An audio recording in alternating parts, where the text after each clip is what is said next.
Okay, it says it's recording. So welcome everybody. Thank you so much for your time today. This is our panel on instructional leadership. And we've got two panelists here today, and I'm going to have them introduce themselves. So let's start with Laura. Hello, everybody. My name is Laura Hopkins, and I'm the executive director of an organization that has a very long name, so bear with me. It's the SEIU 1199 Northwest Multi-Employer Training and Education Fund.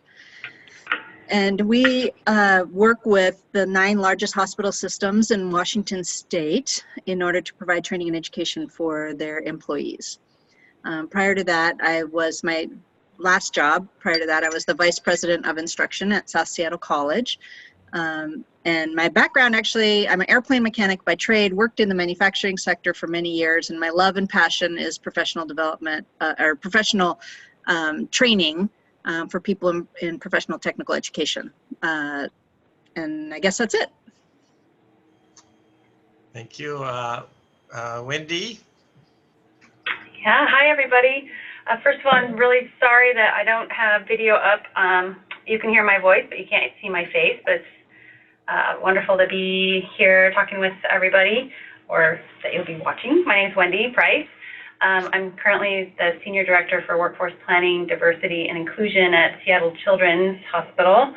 Prior to that, I actually also got the pleasure to work at the training fund that Laura just described, and prior to that in my career journey, spent some time at Amazon working on what was called the Career Choice Program, so connecting a whole host of thousands of entry-level associates to professional technical education to continue their career path. And then I started my career with a large chunk of time in the higher education system at the community college level, working in workforce education and program administration. And my whole career is around workforce development and really opening doors, creating opportunities for people to find and keep and grow sustainable and fulfilling careers. Well, thank you, Wendy and Laura. We have about 6 questions that we're going to discuss today over the next 40 minutes or so. And I'm really excited to have the two of you and bring all of the experience that you have combined to this. Is just exciting for me. So I'm looking forward to that. And so let's just kind of dive into that. So the first question is, what are some of the best practices in developing a learning program in a space where leadership and ownership of such a program may be poorly defined? Well, I'll jump in. I was talking with Malcolm and Wendy earlier that there's definitely no lack of experience in this area. It's very, very common to have the roles and leadership poorly defined. I think in a realistic world, when I did my master's program, when I did all these things, everyone keeps talking about in order for change to be successful, in order for programs to be successful, the roles have to be really clear and defined. But in reality, my experience is that that's rarely the case.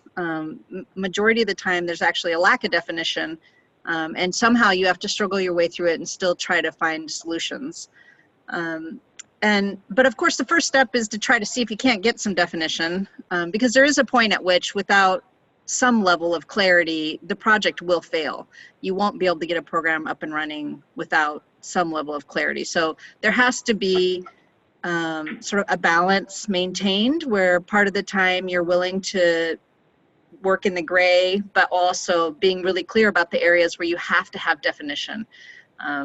And so trying to figure out where those two places meet is a little bit tricky, and I think comes with mostly through experience, and also knowing who your partners are.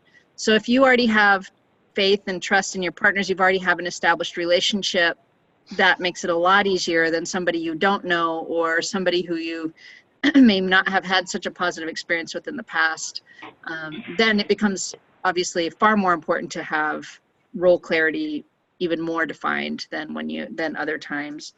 I'm looking back at the question here, the best practices. So I think part of being a leader in these murky areas is to be able to stay calm And I think sometimes I think those of us who are in leadership roles get paid what we get paid and are in the roles we're in because we're able to stay calm in the midst of chaos, and really help have level heads and just say, my mother used to say to me when I'd come in, something dramatic would happen. I thought something dramatic had happened. She'd like, did anyone lose their arm? Did anyone lose their leg? Did anyone die? Okay, we're all good. You don't need to worry about everything else. We can sort out. And it's that in a leadership role, there's an element of that where lots of times folks will get panicky over how are we going to solve this? But if you keep a level head, you can just work your way through it. Every problem, there's no problem that can't get resolved with communication, as long as everybody's willing to come to the table and communicate. So I guess that's what I would say. Thanks, Laura. Wendy? Yeah, I don't know. You said so many good things, and I agree with everything you just described, Laura.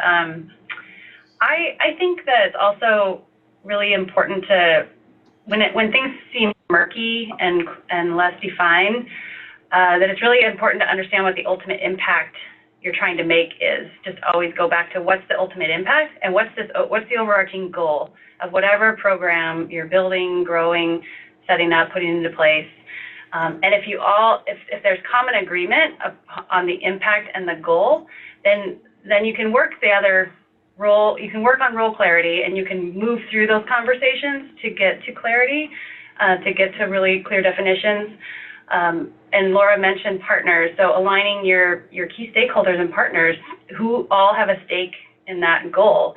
And I can think of so many programs over the course of my experience where it might be an internal and an external partner, which has different dynamics to them.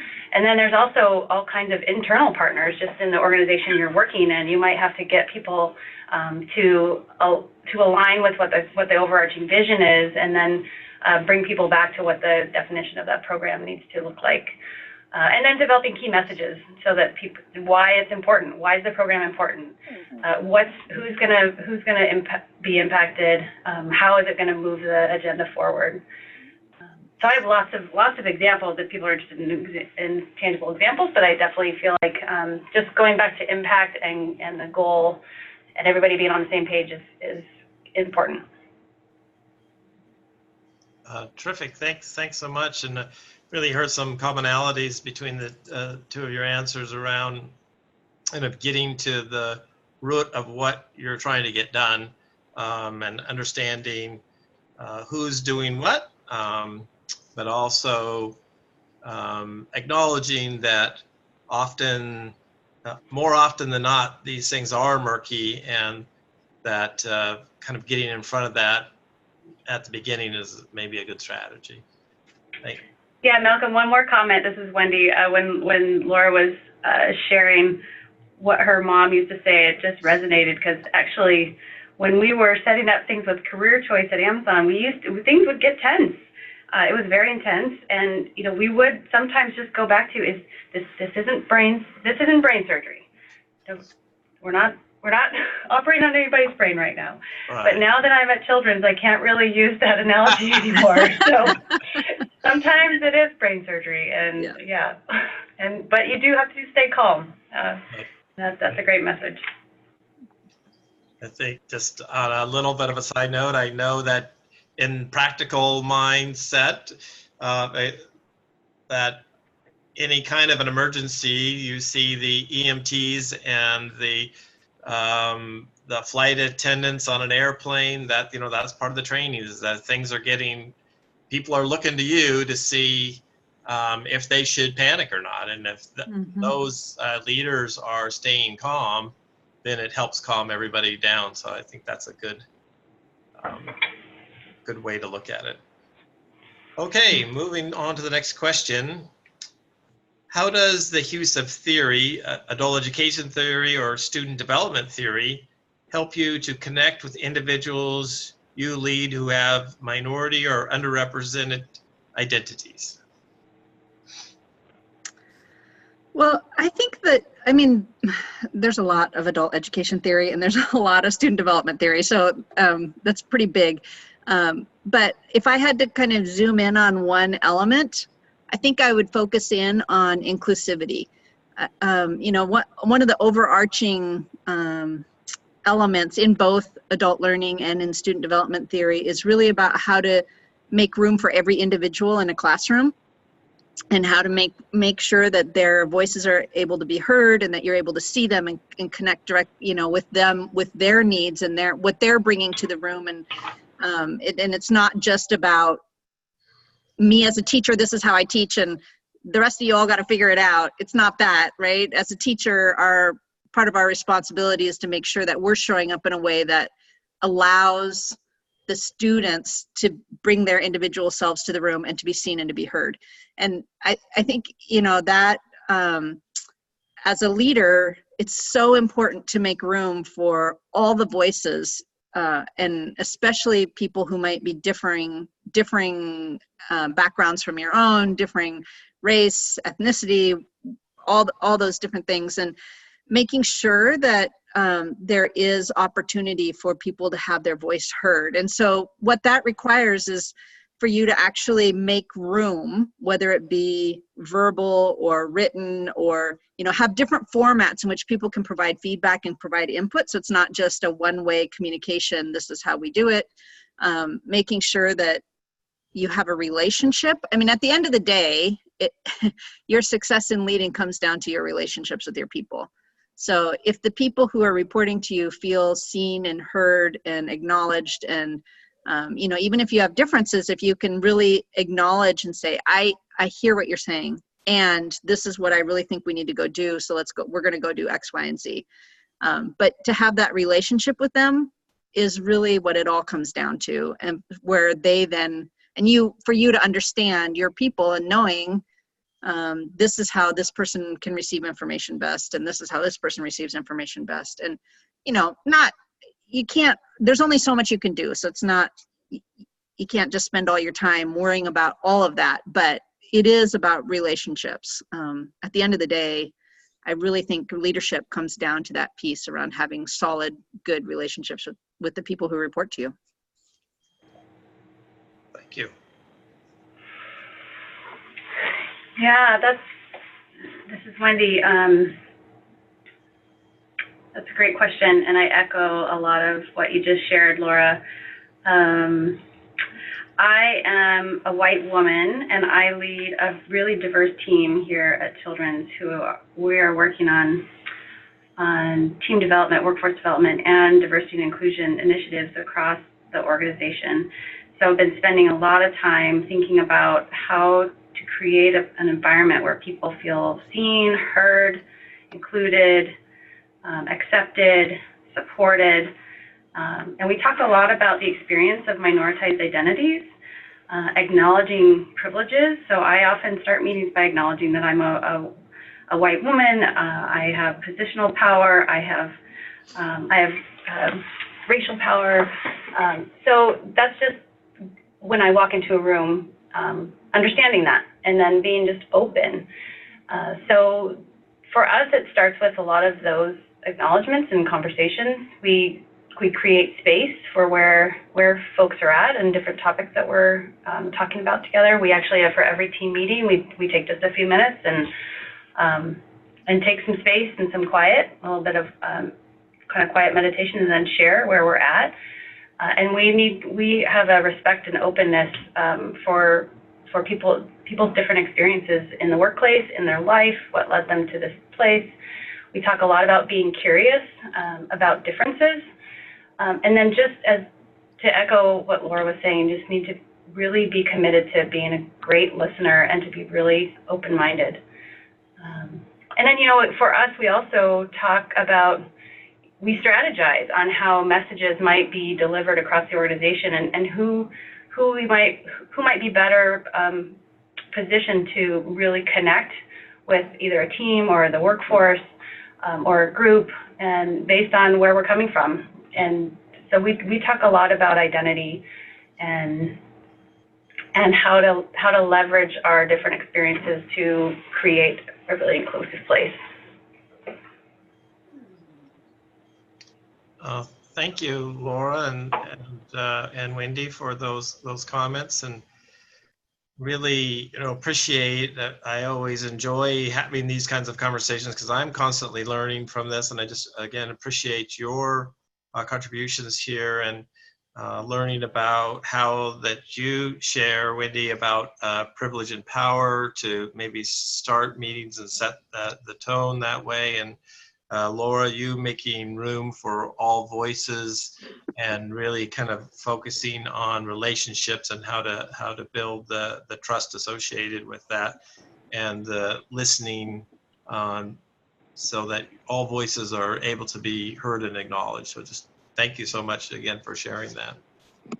Any other thoughts on this topic?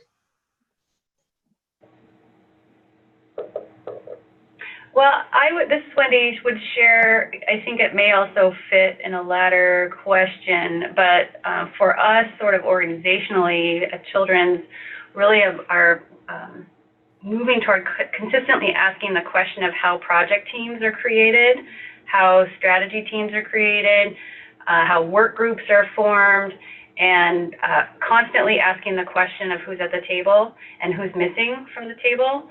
And what perspectives, what voices are not here that we really need to hear from in order to fully inform the direction that this project needs to take. So just being consistent and constantly going back to that question so that eventually, kind of culturally and organizationally, we're approaching every opportunity with the most diverse perspectives at the table as possible. I know that's often the case with us at the colleges, where we will miss, seems simple, but not having just the student voice at some of our discussions when we're kind of discussing what's going to happen, and certainly certain student populations as well. So I think that's also something that we need to think of at the colleges as well. So thanks so much for that, Wendy. So the next question is, how do you encourage leadership behavior in people who may not naturally be inclined to step up?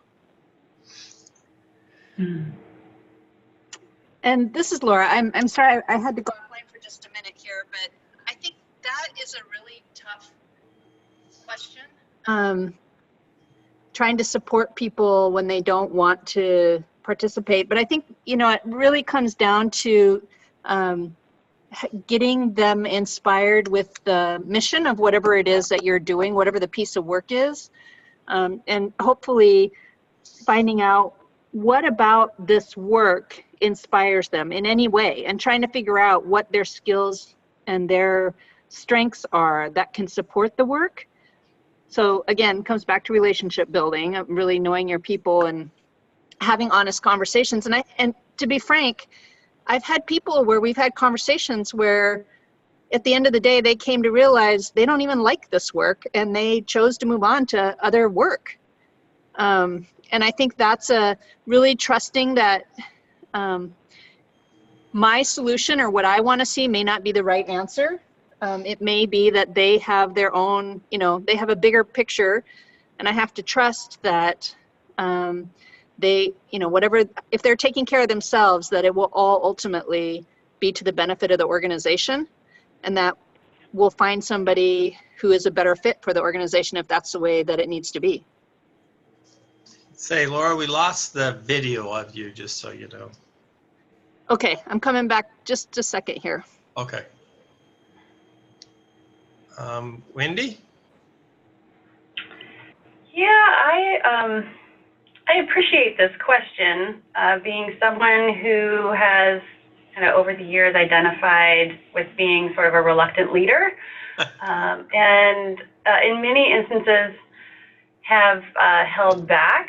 But I think it has to, you need to continually, just speaking from the personal perspective, continually go back to what's important to you, what you believe in, and reinforcing the knowledge of what you know, what you bring to the table, what your expertise is, because leaders come in many different shapes and styles and perspectives and approaches and communication, and so you need to understand what unique contribution you have, and continually challenge yourself to just step up and speak up. And look for those around you that can grow and develop you. Maybe that's one person, maybe that's a couple people, but I think identifying that mentor or mentors and people around you who can challenge you and ask you questions about why or why not. So surrounding yourself with coaches and mentors, I think, is important. Understanding your contribution and having confidence in your expertise, your unique expertise based on your experience. Yeah, I think that is kind of the essence of what I think about when I hear that question. I think one other thing I would add is that when I think about this question even more, how do I encourage leadership behavior in people? I really need to say that part of that has to do with having direct, honest conversations. And I think that's one of the real big assets for a good leader is somebody who's not afraid to have the hard conversations with people. And so when you're not seeing the leadership that you need to see, to actually have that direct conversation with your employee and say, you know, hey, I really need to see some leadership from you in this, and I'm wondering what's holding you back and what's going on. And then that allows for that bigger conversation. But leaders who shy away from real conversation, people won't be honest with them, first of all. They won't get that. You won't actually know who you can trust, because if you're not being honest with them, they're not necessarily going to be honest with you. So again, it comes back to that relationship. But that piece around just having that direct conversation and saying, hey, this is what I need, and how do we get there? And letting that conversation play out.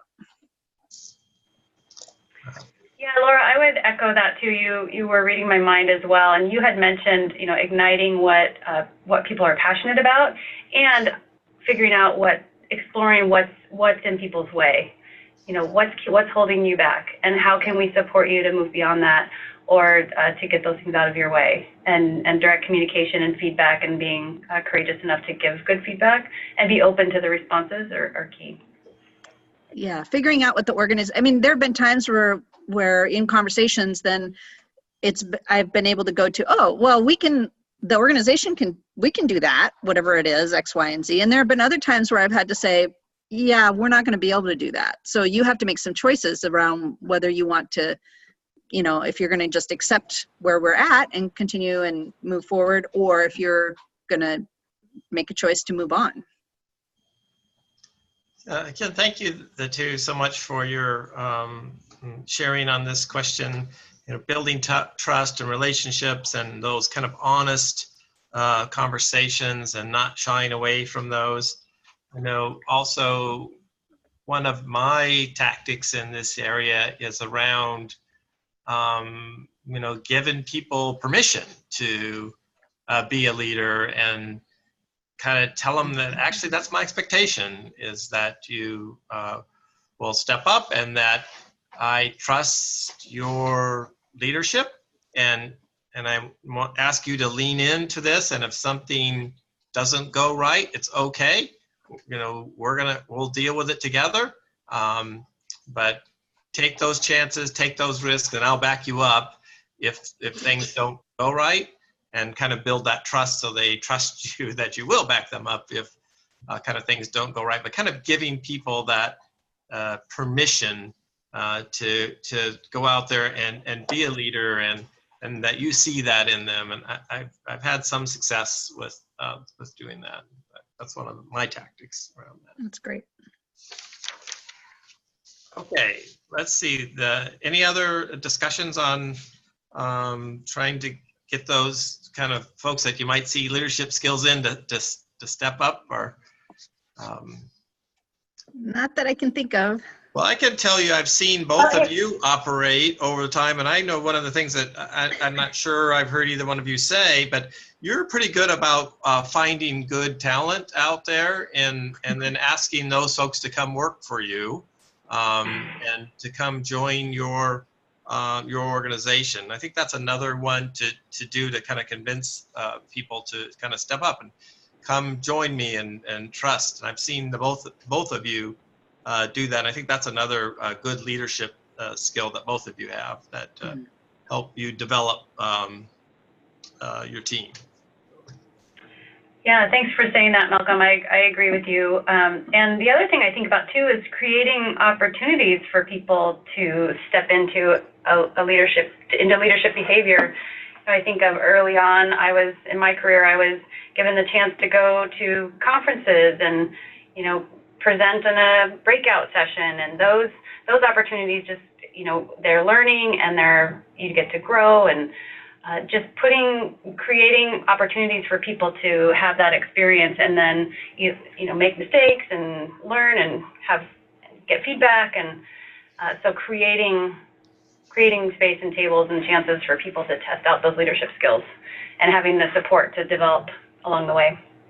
Yeah, I just think that's a really great what you said there, Wendy, about creating space for people to make mistakes and learn from that, and that be safe and okay. And you don't have to be perfect, and the leader kind of understanding that as you are out there kind of trying things out, and not have to be so fearful that if you were to make a mistake that it's going to be devastating. I was like, oh, that happens, and we move on to the next thing. So I appreciate that. Okay, moving on to the next. The next question is, what are some of the major components to consider when assessing an organization with succession planning as it relates to training and development of future leaders? Well, I think you all were just talking about it. Making room for people to advance is really important, and making it not making room for people to make mistakes and to move forward. So I have to say that I've been in the role of executive director in a few different organizations now, and in that role, it's sort of this, I know I come from a place of, what happens if I get hit by a bus tomorrow? Can this organization still continue? And it's imperative that there not be a single point of failure, as we would say in the manufacturing sector, that we have multiple levels of folks who are able to step up to the next level. And so one of the things that I'm consistently thinking about is providing opportunities for people to experience. So there are times when I go to meetings that nobody else needs to be in the meeting, but I bring people along just so they can experience the meeting, so they can have the experience of being in that environment, being in that setting, and learning how these conversations happen. Lots of times I'm in negotiations, I'm in some critical situations, and having somebody else in the room who gets to witness that as a way of learning is something really important. And eventually then being able to hand off some of that. I never want to be in a position where I'm that important.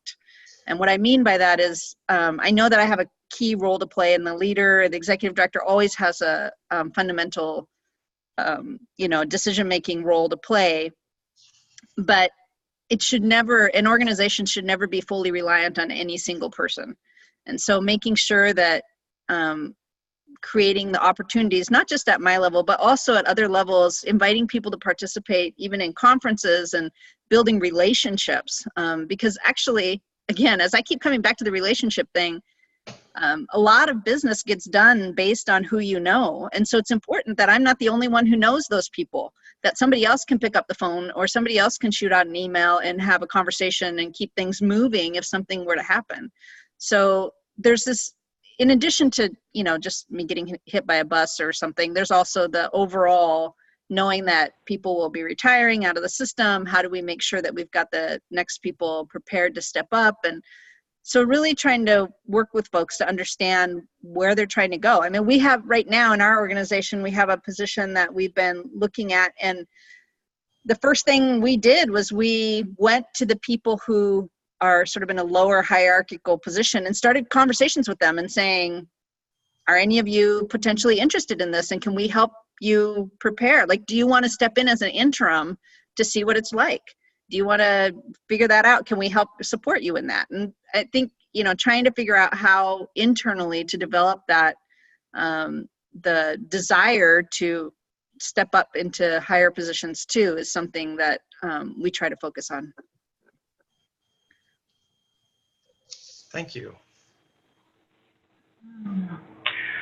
Boy, this is a big question. I'm coming from this question. I'm coming to this question from a position in a fairly large organization with close to 10,000 people, and being in our team sits in the People and Culture division, which is kind of the support function for all the people that are providing care and doing amazing research. So we're looking at these questions from a systemic aspect a lot of times. So when I think of what are the major components to consider around succession planning, you have to have a system infrastructure and you have to have access to your data and tools. So understanding who you have in your workforce, how long people have been there, what kind of opportunities people have had to step up and have stretch opportunities and visibility. So your system infrastructure and your data access to who's positioned, what their interests are is really important. And actually at Children's, we're anticipating a transition to a new ERP system, and that is actually one topic that we're talking a lot about is what data are we going to have available to us that will allow us to be intentional about our succession planning. I also think about leadership capacity, and do our leaders have the time available in their day to develop people? Are we expecting that our leaders are developing people? Because that's how our succession planning is going to be happening. Is who are our leaders developing?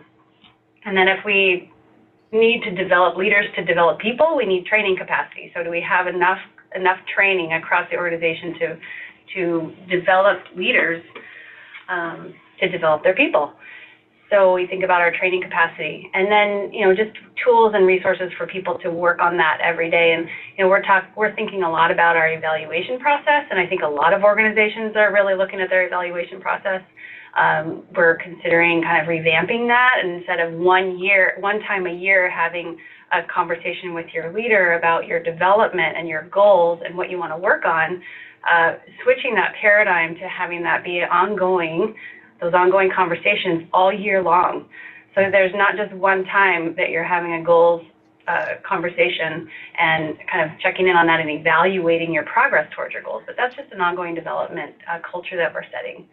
And then I think I already mentioned, who's being really intentional and aware of who's getting stretch opportunities. That's how you get visibility and you get opportunities to show your capability and learn. And so, we want to be really, equitable in who has access to opportunities to grow. So those are the thoughts I had with this question. Thank you, Wendy. That's really great, and kind of it gives me pause to kind of think about who does have those opportunities, and is it just the people that kind of put themselves out there, or back to our earlier question about helping people step up that you might want to help get into that leadership, and how to kind of figure that out and pay attention to that. So I appreciate you kind of saying that and helping us kind of think that through. So thanks so much for that. And one of the things that struck me that Laura was saying is knowing people, and if you're taking people to the meetings with you and introducing them to the stakeholders or the other leaders in the area, so they know. And it strikes me as I've seen like just the opposite of that happening in reality, where whoever the leader is, they're trying to hold all of that in to themselves and not share any information, and just let little pieces out and kind of control the whole show. And how that, boy, that does seem like a very poor way to operate, and get hit by a bus or win the lotto or whatever it is. It seems that would be devastating and to the organization. So I really do appreciate your thinking about that, Laura. So thank you both on that. Any other thoughts on this question? Well, there's a lot that could be said about all of these questions, but I think it's great that both Wendy and I are here with different operating currently from different size organizations, and seeing some of the differences of how much structure, because it's true, like when I was at the colleges, there definitely, I was working with a much larger population, and we had to have a much more defined plan than I do currently. And, you know, my organization, we have currently 26 people. So it's a whole different ball game than when you're operating at the large, with a large organization. And so your strategy has to adjust based on the organization that you're participating in, obviously, and really just trying to, there always has to be some plan, but how that plan's implemented and what you do may vary based on the type of organization that you're in. Yeah, absolutely.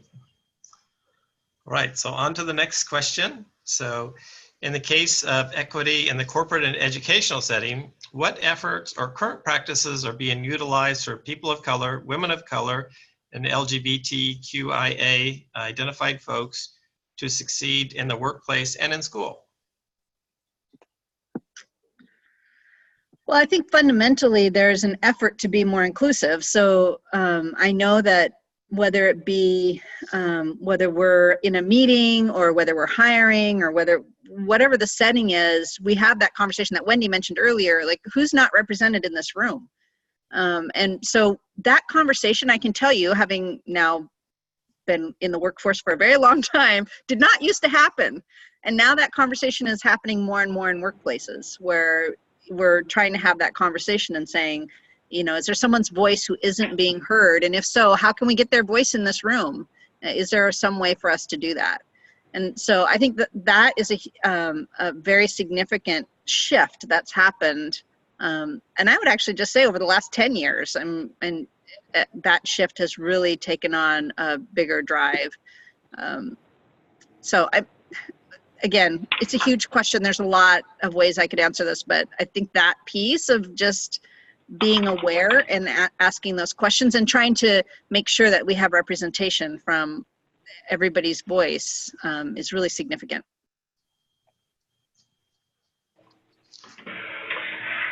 Thanks, Laura. Yeah, this is a big question, and this is what I have the great fortune to be thinking about in my role a lot, day in and day out. And you know, Children's is really proud to have equity be one of our 6 values. We're the only children's hospital in the country that has equity as a stated value, so pretty proud of that. We're working every day to ensure that comes to life. So we are building in recent move to transform our culture. We've actually defined what behaviors support those values. And so for our equity value, we talk about ensuring that everybody feels heard, respected, and valued. And that's kind of our definition for how we're approaching equity in our day-to-day work with each other and with patients and families. There's a whole number of other layers with equity when it comes to opportunities, when it comes to health equities, but in terms of our STAR values, that's where we're coming from. Children's is undergoing a lot of different efforts to be more equitable, to diversify our workforce, to be an inclusive place. We have an equity, diversity, and training that is open to all of our workforce. Our goal is to have all close to 10,000 people go through that training. That's a really lofty goal given training capacity, but that's awareness and historical information, kind of factual. And then we also have an experience we recently piloted called Breaking Ice. That's actually a performance troupe that came in and did some performance-based kind of poetry and singing, and kind of opened up different scenarios that are actually taking place at Children's, and created an opportunity for people to see and watch that happen without having the responsibility to kind of be in the conversation, and just got to experience how they feel about those different scenarios. And so that actually was more of the heart aspect of this head and heart work. So organizationally, those are a few of the things that we're working on. But we also have a really large inclusion network program, which is basically our employee resource group program. We have our team runs the inclusion network, and we have 6 of them. So those are groups that are based in different identities, interests, or experiences, and With that, with our QPOD network as an example, they led the way with HRC's Healthy Quality Index, where we actually we went through I don't know how many question assessment about what we do across the organization to support LGBTQ workforce members and patients and families. So it's that kind of indice process that we're actually uncovering where we have gaps, and then we can work to close those gaps. We're going to do something similar next year called the Disability Equality Index, where we're going to look at our accommodations policies and our hiring practices and how accessible are we to disabled patients and families, but also disabled workforce members. So a lot of those tactics we're employing, but it's also the everyday interactions between people that also create opportunity for people to succeed. So it's head and heart work, and it has a little bit to do with training, but it's also just everyday behaviors and interactions. Yeah, I mean, I think I would also just add a piece around in the work that we're doing. You know, our goal is to make sure that, so what we know as fact is that in the hospital systems that we work with, majority of the people of color are at the very lowest parts of the hierarchy. So that, you know, part of our mission is to support those folks in making it up the food chain, so to speak. And how do we support them in doing that? And what, you know, barrier reduction is a huge piece of that work. The Training Fund has been really successful in fact, I mean, if you look at our numbers in terms of the people we serve, over 50% of the population is people of color, and they are succeeding in completing education programs at super high rates relative to just folks who go to a community college without other support systems and such. And the reason for that is because we have these barrier reduction efforts that are really built and intentional around how do we make sure that the people have what they need, whether it be English language support, digital literacy support, childcare, all those different things that really impact someone's life, and make them be able to be successful.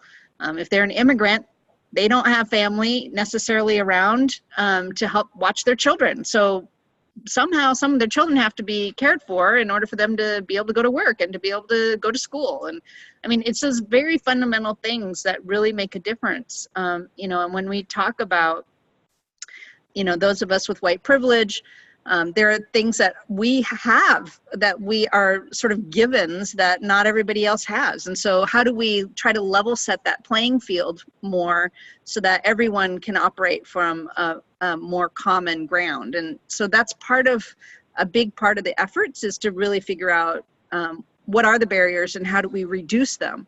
I philosophically believe that education absolutely should be a right, not a privilege.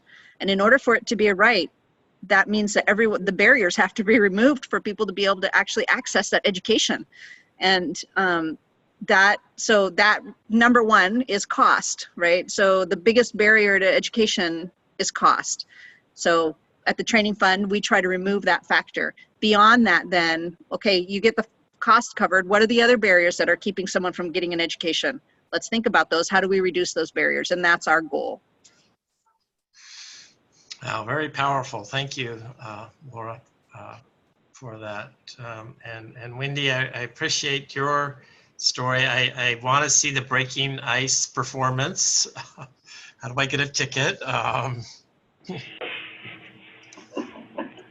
It sounds like that's one of the things that we've talked about before in kind of our non-Western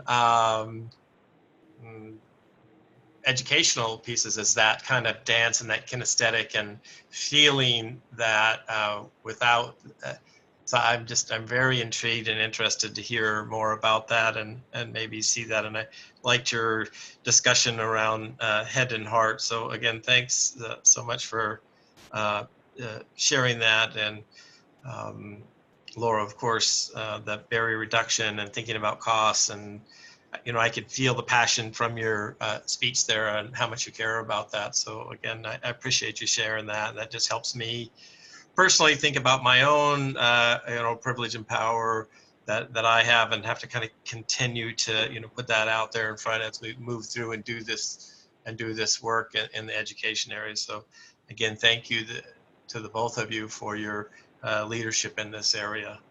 The final question that we have is, what do you think about mentorship? And I know this is I'm asking this question to try and encapsulate our whole discussion here, and as a like, what are your views and how do you see that? You know, we've talked a little bit about succession planning, and we've talked about inclusion, and we talked about trust and relationships, and all of these I think are components of mentorship. So I'm sorry I'm asking the question in a somewhat convoluted way, but just really, how do you see that fitting into this whole kind of leadership paradigm that we're discussing? Well, I think for me, when we were talking about succession planning earlier, in a small organization, a lot of it has to do with mentorship. I can't think of a recent leadership position where I haven't identified somebody, at least one person, who I see the skills. I see they just don't have the experience in order to step into a position yet, but I know that they have the ability to do it.